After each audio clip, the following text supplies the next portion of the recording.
ना घर का ना घाट का एक कहानी। बहुत समय पहले की बात है। एक गांव में एक किसान रहता था। किसान बूढ़ा था और उसकी पत्नी सुंदर और जवान थी। किसान की पत्नी को हमेशा यह लगता था कि उसकी शादी बूढ़े आदमी से कर दी गई है। यह सोच सोच कर वह हमेशा दुखी रहती थी। एक दिन उस गांव में कहीं से एक ठग आया और उसने किसान की पत्नी को देखा। वह समझ गया कि यह स्त्री अपने पति से प्रसन्न नहीं है। ठग किसान की पत्नी के पास आकर बोला, सुंदरी, तुम बहुत सुंदर हो। मुझे तुमसे प्यार हो गया है और मैं तुम्हारे साथ अपना जीवन बिताना चाहता हूँ। क्या तुम मेरे साथ मेरे घर चलोगी? किसान की पत्नी ठग की बातों में आ गई और अपने पति को छोड़कर उसके साथ जाने के लिए तैयार हो गई। दोनों ने भागने के लिए समय तय कर लिया। ठग ने कहा, तुम्हारा पति तो बूढ़ा हो गया है, वह धन क्या करेगा?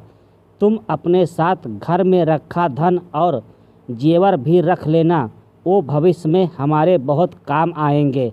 स्त्री उस ठग की बातों में पहले से ही आ चुकी थी और उसके कहे अनुसार उसने घर में रखा धन और जेवर भी अपने पास रख लिया।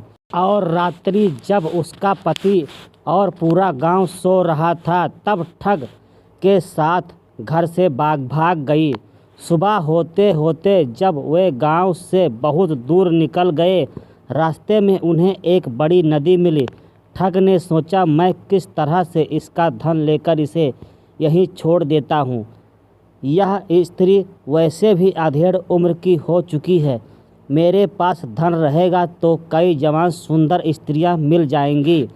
नदी को देखकर ठग बोला, प्रिय, इतना सारा धन लेकर हम नदी को पार नहीं कर सकते। पहले मैं इस धन को नदी के पार ले जाकर किसी सुरक्षित स्थान पर रख देता हूँ, फिर भी नदी पार करवा दूँगा।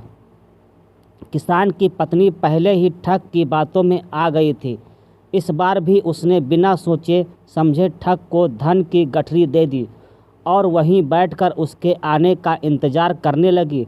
बहुत अधिक समय बीत गया परंतु ठग नहीं लौटा। अब किसान की पत्नी को सारा माजरा समझ में आ गया और अपना सब कुछ लुट जाने के दुख से नदी के किनारे बैठकर रोने लगी।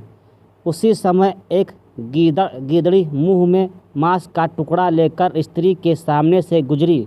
गीदड़ी को नदी में एक बड़ी सी मछली दिखाई दी। गीदड़ी ने मछली पकड़ने के लिए उस पर झपटा मारा।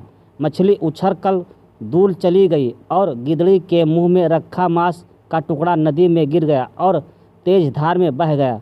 यह देखकर किसान की पत्नी गीदड़ी से बोली, अरे तू तो अपनी मूर्खता के कारण मांस के टुकड़े और मछली दोनों से हाथ धो बैठी।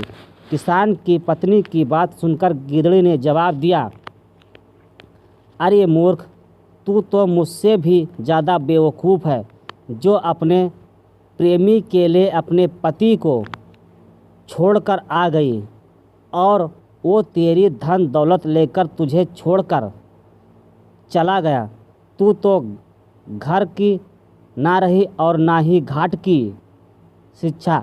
इस कहानी से हमें शिक्षा मिलती है कि कभी भी छोटी मोटी बातों को लेकर अपनों को धोखा नहीं देना चाहिए, अन्यथा कहीं के नहीं रहते हैं। तो दोस्तों, इस कहानी से आपको क्या शिक्षा मिलती है कमेंट में ज़रूर बताएं और कहानी पसंद आई हो तो लाइक करें और चैनल को सब्सक्राइब ज़रूर करें।